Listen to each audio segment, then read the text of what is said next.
I think right now we're facing a couple of significant challenges that also represent significant opportunities, and they're embodied in some of the newer AI systems that are generally called large language models. So things like ChatGPT.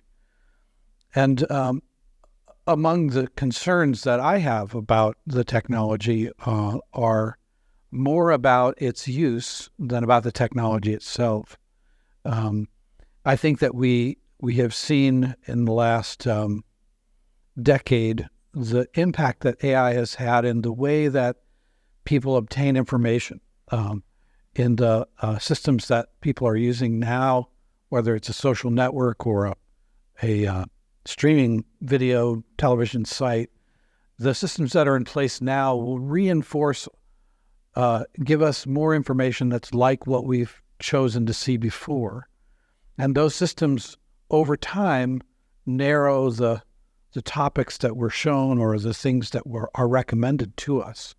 And what we've seen with those systems in social media is this echo chamber where people are kind of stuck in a certain viewpoint and being reinforced with things from that viewpoint based on their history of interest, but not shown information from other viewpoints.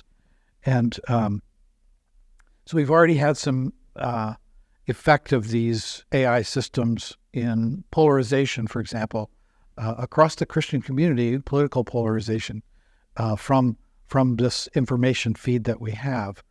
With AI systems, there are a couple of things that make that more concerning. One is that these customized information feeds can now be very, very finely tuned to an individual so that they could be used to manipulate people or their beliefs in a very effective way.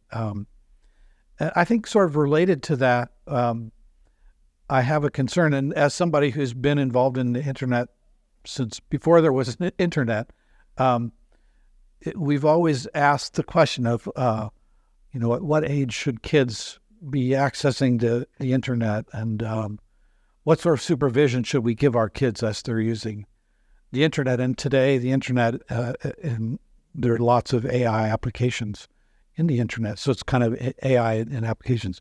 And there's been research that shows that children are particularly vulnerable to the effects of social media, the comparison with other people, or bullying, or just being manipulated with bad information. The danger for young people is particularly acute between the ages of, say, 11 and 16. So one of my concerns with technology today is a combination of power of these language models because they speak language, combined with the impact that these models and the services and applications built on them can have on our use. These combine together to cause me some concern about the technology.